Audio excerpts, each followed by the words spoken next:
Hello नमस्कार दोस्तों, कैसे हैं आप लोग। उम्मीद करते हैं अच्छे होंगे और अपनी एनटीपीसी की तैयारी बेहतरीन तरीके से कर रहे होंगे दोस्तों। तो जैसा कि आप लोग को बता दें कि मैथ में जो 5 जून से हमारा पेपर स्टार्ट है एनटीपीसी का, तो 5 जून से लेके 8 जून तक जो भी हमारे हर शिफ्ट के एनालिसिस करके लाए हैं, जो क्वेश्चन बार बार रिपीट हो रहे हैं दोस्तों, और बहुत आसान आसान जो क्वेश्चन रहते हैं उनको हम बिल्कुल भी नहीं लिए हैं। एकदम जो टफ टफ क्वेश्चन होते हैं और उनको बेस्ट अप्रोच से कैसे सॉल्व करते हैं मिनटों में, वो क्वेश्चन लेके आए हैं। आइए देखते हैं। अगर इनको नहीं देखा तो क्या देखा दोस्तों, क्योंकि ये बार बार हमारे शिफ्ट में आ रहे हैं दोस्तों। और आपको बता दें कि रेलवे में जो क्वेश्चन आते हैं बार बार रिपीट होते हैं, बस आपसे नंबरिंग चेंज कर देगा, परसेंटेज चेंज कर देगा और बाकी सब सेम रहता है। तो आइए पहले क्वेश्चन से स्टार्ट करते हैं। 8 ही 10 क्वेश्चन लेके आए हैं आपके लिए दोस्तों। आइए बेहतरीन तरीके से इसको सीखने की कोशिश करते हैं। क्या पूछा है?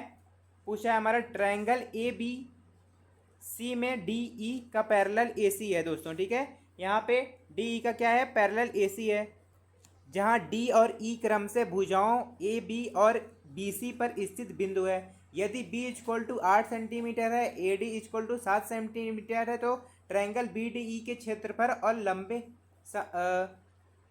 लंबे ए डी सी ई सी के क्षेत्रफल का अनुपात ज्ञात कीजिए दोस्तों। ठीक है, तो सबलंब ये हमारा लिखा है। ये क्या लिखा है दोस्तों? सबलंब। ठीक, अब यहाँ पे क्वेश्चन देखिए, यहाँ पे ऐसे बना लेते हैं। पहले ट्रायंगल कह रहा है ना, यहाँ पे ए बी सी, तो यहाँ पे हम ए बी सी अपना ट्रायंगल बना लेंगे दोस्तों।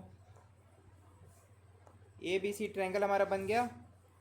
अब फिर यहाँ पे कह रहा है डी ई के पैरेलल है और ए बी बी सी पे डी ई है। ठीक है दोस्तों, डी ई क्या है? क्रम से भुजाओं पे है, तो यहाँ पर हमारा डी आ गया, यहाँ पे ई आ गया। इतना आप समझ पा रहे होंगे। अब देखिए क्वेश्चन में हमारा गिवन क्या है? B D equal to 8 centimetre दोस्तों। तो B D equal to 8 centimetre और A D equal to 7 centimetre यहाँ पे है। अब इसको कैसे सॉल्व करते हैं आइए देखते हैं। अब यहाँ पे हमारा हो जाएगा ट्रायंगल बी डी ई, तो यहाँ पे हो गया क्या? ट्रायंगल बी डी ई हो गया। और यहाँ पे सबलंब है, तो A D E C, A D E सी हो गया। अब यहाँ पे आगे बी डी ई के बारे में देखिए, यहाँ पे आप इसका स्क्वायर कर लेंगे दोस्तों। ठीक है, यहाँ पे इसका स्क्वायर कर लेते हैं। आइए इसको पहले फिगर को डिलीट कर देते हैं। आप इसको समझ पा रहे होंगे दोस्तों। अब यहाँ पे हमारा 8 को ऊपर ले लेंगे और नीचे कितना हो जाएगा टोटल? 8 7 15। इसका स्क्वायर करेंगे तो कितना आ जाएगा दोस्तों? 64/225। 15 का स्क्वायर 225 हो जाएगा। अब ऊपर 64 लिखेंगे और नीचे क्या हो जाएगा हमारा? 225 में से इसको क्या करेंगे? माइनस कर देंगे दोस्तों। 64 को क्या करेंगे? माइनस कर देंगे। तो कितना आ जाएगा हमारा दोस्तों? 64/161। तो हमारा बी वाला ऑप्शन सही हो गया दोस्तों। समझ पा रहे होंगे। नेक्स्ट क्वेश्चन देखते हैं। आपका देखिए फर्स्ट एक रिवीजन हो रहा है और बहुत ही अच्छे अच्छे क्वेश्चन लेके आए हैं दोस्तों, जो बार बार रिपीट हो रहा है। अब सेकंड क्वेश्चन क्या पूछा है हमारा? एक वॉशिंग मशीन की कीमत एक टीवी की कीमत से 40% कम है। ठीक है दोस्तों, एक वॉशिंग मशीन की जो कीमत है एक टीवी की कीमत से क्या है? 40% कम है। यदि वॉशिंग मशीन की कीमत में 64% की वृद्धि की जाती है तथा टीवी की कीमत में दोस्तों 20% की कमी की जाती है, तो 5 वॉशिंग मशीन, यहाँ पे पूछा है क्या? 5 वॉशिंग मशीन और 7 टीवी की कुल कीमत में होने वाला परिवर्तन ज्ञात कीजिए। ठीक है, तो ऐसे क्या करेंगे? ये पहले वॉशिंग मशीन हम अपने ले लिए, वॉशिंग मशीन, और ये टीवी हो गया। अब यहाँ पे 40% कम है, तो यहाँ पे इसका रेशियो होता है क्या? यहाँ पे 40% कम है मतलब 60 है, और यहाँ पे क्या हो जाएगा? यहाँ पे 100 हो जाएगा। अब इसको 20 से जब काट लेंगे तो इसका देखिए रेशियो क्या हो जाता है दोस्तों? यहाँ पे 3, यहाँ पे 5 हो जाएगा, रेशियो हो जाएगा। अब आगे क्या कह रहा है? यहाँ पे 60, यहाँ पे दोस्तों ये 64% है, 64% है। अब कह रहा है वॉशिंग मशीन की कीमत में 64% की वृद्धि की जाती है तथा टीवी की कीमत में 20% की कमी की जाती है दोस्तों। ठीक है, अब यहाँ पे आइए इसको पहले देखिए, 5 वॉशिंग मशीन है, यहाँ पे इसको 5 से मल्टीप्लाई कर देंगे। और यहाँ पे क्या है? 7 क्या है? टीवी है, तो यहाँ पे 7 से मल्टीप्लाई कर देंगे। अब देन यहाँ पे क्या कर रहा है हमारा? 64% की क्या है? वृद्धि की जाती है, प्लस और यहाँ पे कमी की जाती है कितने की, 20% की कमी की जाती है दोस्तों। ठीक है, 20% की हमारी कमी की जाती है। अब इसका आप मल्टीप्लाई कर देंगे तो यहाँ पे कितना आ जाएगा, यहाँ पे देखिए 5 से 5 कट गया दोनों तरफ, 5 से 5 कट गया।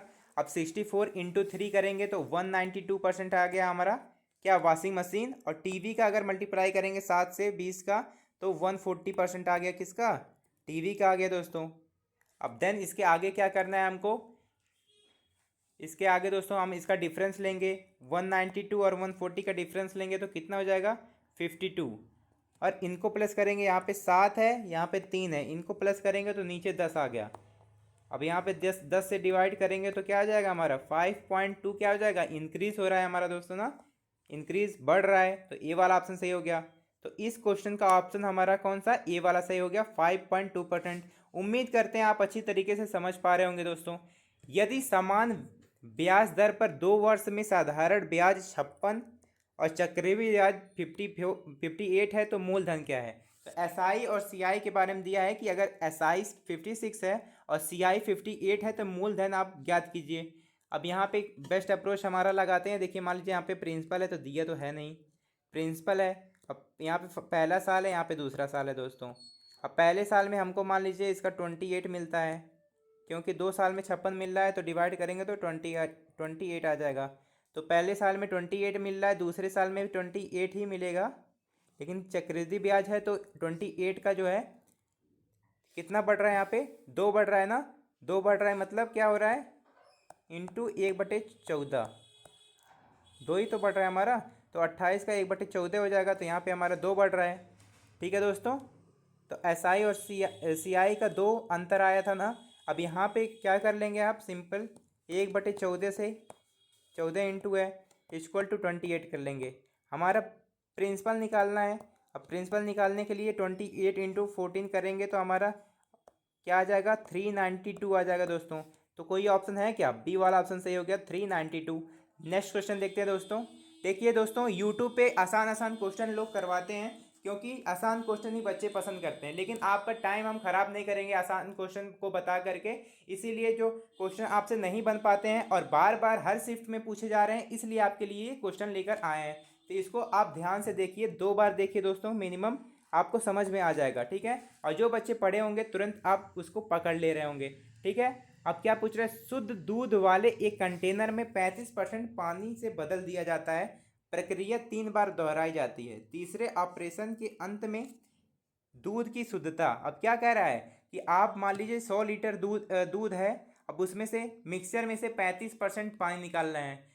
ठीक है, पानी से बदल दे रहे हैं, 35% मिश्रण निकाल रहे हैं, फिर 35% पानी डाल दे रहे हैं, फिर से 35% निकाल रहे हैं, फिर से पानी डाल रहे हैं। आप इस प्रक्रिया को कितनी बार करते हैं दोस्तों, 3 बार आप इस प्रक्रिया को करते हैं। ठीक है, तो हम कैसे इसको सॉल्व करेंगे, मान लीजिए दोस्तों आप प्योर मिल्क आपका है, 35% आप निकाल रहे हैं, कितना निकाल रहे हैं दोस्तों, 35% आप निकाल रहे हैं। ठीक है, 35%। अब इसका जो है रेशियो क्या होता है, उम्मीद करते हैं आप ये सब पढ़े होंगे, बेसिक आपका क्लियर होगा दोस्तों। तो हमारा ये रेशियो हो गया। ठीक है, निकाल रहे हैं 35%, तो ये हमारा रेशियो हो गया। तो 3 बार करते हैं ना हम इसको, 3 बार करते हैं तो इसका क्यूब ले लेंगे। अब 13 का अगर क्यूब आपको याद होगा 2197 होता है, और 20 का क्यूब 8000 होता है। अब इसका परसेंटेज निकाल देंगे आसानी से कि हमारा कितना होगा शुद्ध। यहाँ पे अगर सॉल्व करेंगे आप तो 37/100। ठीक है, 27 सही 37/100% आपका आ गया शुद्धता। तो हमारा कौन सा ऑप्शन हो जाएगा दोस्तों, बी वाला ऑप्शन सही हो गया। अब नेक्स्ट क्वेश्चन देखते हैं दोस्तों, क्या पूछा है हमसे, यक्स वाई के वर्ग के व्युत्क्रमानुपाती है, मतलब रेसिप्रोकल है दोस्तों। ठीक है, रेसिप्रोकल है क्या, यक्स के व्युत्क्रमानुपाती है 1/y²। ठीक है, मतलब यहाँ पे 6/x दे दिया है, 4/5 स्क्वायर। तो 4 का स्क्वायर करेंगे 16, 5 से स्क्वायर करेंगे क्या हो जाएगा, 25 हो जाएगा। अब यहाँ पे क्या कह रहा है, कह रहा है अगर यक्स वाई के जगह आप 4 रखते हैं, पहले 5 था, अगर y = 4 रखते हैं होने पर यक्स का मान क्या होगा। ठीक है, तो व्युत्क्रमानुपाती था इसलिए हम 4/5 रख दिए थे दोस्तों। अब यहाँ पे क्या है, क्रॉस मल्टीप्लिकेशन कर देंगे तो यहाँ पे 25 का यहाँ पे क्रॉस मल्टीप्लिकेशन कर देंगे तो 25 का कितना हो जाएगा, 150 हो जाएगा दोस्तों, ठीक है, अपॉन 16। अब इसको डिवाइड करेंगे तो हमारा कितना आ जाएगा, 9.375। कोई ऑप्शन है, डी वाला ऑप्शन 9.375 हो जाएगा दोस्तों। अब नेक्स्ट क्वेश्चन देखते हैं। उम्मीद करते हैं आप आसानी से समझ पा रहे होंगे दोस्तों। अगर आपको कहीं भी समझ में नहीं आएगा आप कमेंट करके पूछिएगा, हम जरूर आपका रिप्लाई देंगे दोस्तों, ठीक है। अब यहाँ पे क्या कह रहा है, 28 सेंटीमीटर और 20 सेंटीमीटर त्रिज्या वाले दो वृत्तों के केंद्र 50 सेंटीमीटर हैं। उभयनिष्ठ अनुप्रस्थ स्पर्श रेखा की लंबाई, यहाँ पे मान लीजिए सर्कल बना लीजिए आप दोस्तों, ठीक है। यहाँ पे आप सर्कल बना लेते हैं। कह रहा है कि दो त्रिज्या हैं, कितना कितना है, एक है 28, एक 20 है, लेकिन इन दोनों को मिला के 50 है। तो 50 अगर दोनों को मिला के तो मतलब बीच का कितना होगा, 2 सेंटीमीटर होगा दोस्तों। बीच का कितना होगा दोस्तों, 2 सेंटीमीटर हो जाएगा हमारा, ठीक है। अब इसको कैसे सॉल्व करते हैं,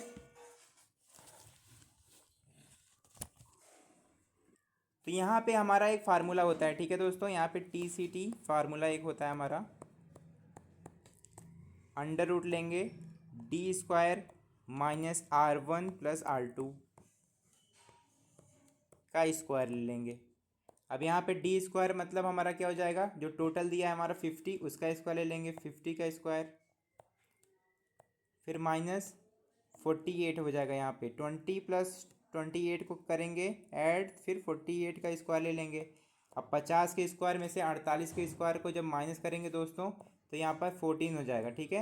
आपको कैलकुलेट करना पड़ेगा। अगर आपको ट्रिपलेट पता होता है, यहाँ पे हमारा एक ट्रिपलेट होता है दोस्तों, आपको पता होगा 7, 24, 25 का एक ट्रिपलेट होता है ना।